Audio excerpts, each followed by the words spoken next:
अब हम लोग देखेंगे एक ऑब्जेक्टिव क्वेश्चन में, जो कि पॉपुलेशन से जो है, जनसंख्या से हमेशा क्वेश्चन आते रहते हैं। उसमें देखेंगे कि जनगणना जनगणना बेसिकली क्या होता है। जनगणना जो बेसिकली होता है वो 10 सालों की होती है, ठीक है। और आपको हमको देखना होगा कि अभी जो है हम लोग की जनगणना कौन सी जनगणना, सबसे पहली जनगणना कब हुई थी। सबसे पहली जनगणना जो हुई थी, ठीक है, वो 1872 में हुई थी। उसके बाद क्या हुआ कि 1881 ईस्वी से क्या हुआ कि नियमित जनगणना होने लगी। तो उस तरह से अगर हम लोग देखेंगे कि अभी जो 2011 में जनगणना हुई है, अभी फिर 2021 की जनगणना होगी, तो उसमें क्या होगा कि आपको कभी कभी क्या होता है कि पूछ सकता है कि स्वतंत्रता के बाद जो है कौन सी जनगणना। तो स्वतंत्रता के बाद जो है ये 7वीं जनगणना थी। लेकिन अगर स्वतंत्रता को हटा दिया जाए, उससे पहले भी जनगणना हुई हो, तो उसको देखा जाएगा उसके हिसाब से कौन सा क्रम में आता है, तो 15वीं जनगणना कहा जाएगा इसको, ठीक है। और यहाँ पे क्या है कि सबसे पहले हमको ये जानना होगा कि जनगणना आखिर किस देश का कर रहे हैं। तो हम लोग बेसिकली क्या है कि भारत के बारे में पढ़ेंगे। यहाँ पे 2-3 क्वेश्चन जो है हमेशा एग्जाम में पूछते रहते हैं। पहला क्या है कि पहला क्वेश्चन ये है कि भारत का कुल क्षेत्रफल कितना है। तो भारत का कुल क्षेत्रफल जो है 32,87,263 वर्ग किलोमीटर है। और यहाँ पे भारत की कुल जनसंख्या जो बता रहा है कि 1,21,05,69,573 है, ठीक है। यहाँ पे दशकीय वृद्धि कितनी है। दशकीय वृद्धि बार बार एग्जाम में पूछा जाता है कि दशकीय वृद्धि किसको कहा जाए। मतलब कि 10 साल में जो वृद्धि हो रही है जनसंख्या में, उसको दशकीय वृद्धि कहेंगे। तो अगर हम लोग देखेंगे बेसिकली 2001 और 2011 के बीच में देखेंगे कितना जनसंख्या बढ़ी है, तो जनसंख्या हम लोग जो दशकीय वृद्धि हुई है वो 27.7% हुई है। इससे पहले के दशक वृद्धि दर पहले के दशक में क्या है कि जनसंख्या वृद्धि दर जो थी आपको 21.54 था, और यह क्या हो गया, अब जो है ये घट गया। अब आएंगे कि जनसंख्या की वृद्धि की क्या है कि औसत वार्षिक वृद्धि क्या है। औसत वार्षिक वृद्धि जो हम लोग देखेंगे, ये भी कभी कभी पूछता है, औसत अगर एवरेज लेके चलेंगे तो 1.64% है। कुल जनसंख्या में वृद्धि क्या है कि 2011 की तुलना में 2001 की तुलना में 2011 में क्या है कि जनसंख्या में जो है 18.2 करोड़ लोग नए जुड़े हैं, और यह संख्या जो है बता रहा है कि ब्राजील की कुल जनसंख्या के बराबर है। अब आएंगे जनसंख्या घनत्व। जनसंख्या का घनत्व क्या होता है कि जनसंख्या घनत्व इंडिया का कितना है, तो 382 है। मतलब कि 1 वर्ग किलोमीटर के दायरे में रहने कितने लोग रह रहे हैं, 382 लोग। लिंगानुपात हमेशा पूछता है ये आपको जो है 943। कहने का मतलब कि 1000 पुरुष पे 943 महिला है। शिशु लिंगानुपात क्या है कि शिशु लिंगानुपात में आएंगे तो इसमें बेसिकली लिया जाता है 0 से 6 बच्चा को लिया जाता है, और ये जो है 1000 बच्चे पे, ठीक है, 921 है। अब आएंगे पिछले जनगणना में क्या था कि पिछले जनगणना में 927 था, लेकिन अभी क्या हो गया, घट गया।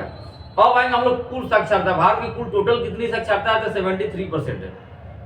उसमें पुरुष का अलग देखेंगे, महिला का अलग देखेंगे। तो पुरुष का साक्षरता जो है 80.9% है, और महिला साक्षरता कितना है कि 64.6% है। तो 2001 की तुलना में क्या है कि पुरुष साक्षरता में जो है 5.6% की वृद्धि हुई है, जबकि इसी अवधि में क्या होगा कि महिला साक्षरता में जो है 10.9% की वृद्धि होगी। अब देखेंगे हम लोग जनसंख्या में भी देखेंगे कि शहर में कितने लोग रहते हैं, गांव में कितने, ग्रामीण जनसंख्या कितनी है। इस तरह से देखेंगे तो ग्रामीण जनसंख्या का प्रतिशत जो है 68.8% है, और शहरी जनसंख्या का प्रतिशत अगर हम लोग देखेंगे तो 31.2% है। अब आएंगे अनुसूचित जाति का प्रतिशत कितना है। अनुसूचित जाति का प्रतिशत जो था 16.6% है, और जो कि पहले क्या था 16.9% था, मतलब अभी घटा। उसी तरह से अनुसूचित जनजाति का प्रतिशत अगर हम लोग देखेंगे तो 8.2% था, जो कि पूर्व में क्या था 8.6% था, यह भी क्या है घटा। अब आएंगे जनसंख्या देखेंगे, क्षेत्रफल के अनुसार देखेंगे। कहने का मतलब क्या है कि सबसे बड़ा राज्य जो है, सबसे बड़ा क्षेत्रफल वाला राज्य कौन है, तो राजस्थान है। और सबसे छोटा राज्य कौन है, तो सबसे छोटा राज्य जो है देखेंगे तो गोवा है।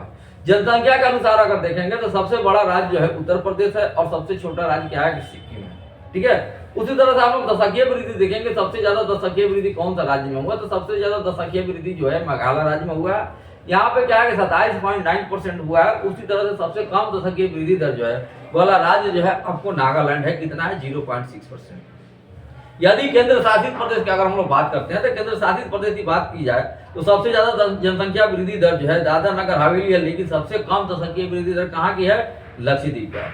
अब आएंगे जनसंख्या घनत्व। जनसंख्या घनत्व सबसे पहला स्थान कौन सा राज्य को मिला, तो जनसंख्या घनत्व में सबसे आगे जो राज्य है वो बिहार है। बेसिकली जो लोग बिहार का एग्जाम दे रहे हैं, ये बिहार के बारे में जानकारी रखेंगे। बिहार का जो है यहाँ पे जो है 1106 व्यक्ति जो है प्रति वर्ग किलोमीटर में है। ठीक है, उसी तरह से सबसे कम जनसंख्या घनत्व कहाँ है, तो सबसे कम जनसंख्या घनत्व जो है अरुणाचल प्रदेश का है, और यहाँ पे क्या है कि प्रति वर्ग किलोमीटर में जो है 17 लोग रखते हैं। इसी तरह से हम लोग देखेंगे केंद्र शासित प्रदेश में सबसे ज्यादा जनसंख्या घनत्व दिल्ली में क्या है 11,320 व्यक्ति प्रति वर्ग किलोमीटर है, जबकि केंद्र शासित प्रदेश में सबसे कम जनसंख्या घनत्व जो है अंडमान निकोबार द्वीप समूह का है। अब आते हैं लिंगानुपात, सेक्स रेशियो। मैंने कहने का मतलब क्या है कि सबसे ज्यादा लिंगानुपात वाला राज्य कौन है, तो सबसे ज्यादा लिंगानुपात वाला राज्य जो है केरल है, जो कि वहां पे कितना है 1084, मतलब कि 1000 पुरुषों पे कितनी महिला है 1084। ठीक है, और उसके बाद क्या है कि हरियाणा में देखेंगे, हरियाणा में क्या है कि हरियाणा में जो है सबसे कम है, हरियाणा में क्या है 1879 है। उसी तरह से केंद्र शासित प्रदेश में देखेंगे तो सबसे ज्यादा क्या है कि पुडुचेरी में 1037, और सबसे कम लिंगानुपात जो है दमन और दीव में कितने हैं 618। फिर हम लोग देखेंगे सबसे ज्यादा शिशु लिंगानुपात वाला राज्य कौन है, तो अरुणाचल प्रदेश है, और सबसे कम शिशु लिंगानुपात वाला राज्य कौन है, तो हरियाणा है 834। केंद्र शासित प्रदेश में अगर देखेंगे शिशु लिंगानुपात वाला सबसे ज्यादा शिशु लिंगानुपात वाला राज्य को अगर देखा जाएगा तो अंडमान निकोबार द्वीप समूह होगा, और सबसे कम शिशु लिंगानुपात वाला राज्य कौन है, तो दिल्ली है 871। ठीक है, अब आते हैं साक्षरता दर। तो साक्षरता दर में सबसे आगे राज्य कौन है, सबसे ज्यादा आगे राज्य जो है आपको केरला जो है 94% है, और सबसे कम जो है साक्षरता दर कहाँ का है, तो बिहार राज्य का है, यहाँ पे 61.8% है।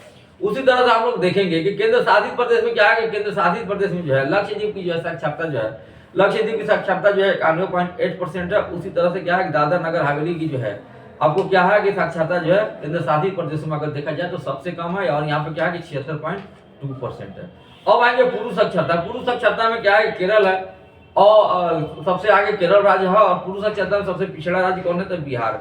उसी तरह से महिला साक्षरता में भी अगर हम लोग देखेंगे तो सबसे ज्यादा क्या है कि केरला में है, केरला में कितना है 92.1% है, और बिहार का कितना है कि 51.5% है। ठीक है, केंद्र शासित प्रदेश में क्या है कि पुरुष साक्षरता दर सबसे ज्यादा जो है लक्षद्वीप में है, कितना है कि 95.6%, और केंद्र शासित प्रदेश में क्या है कि सबसे सबसे कम पुरुष साक्षरता वाला राज्य कौन है, तो दादर नगर हवेली है, जो कि 85.2% है।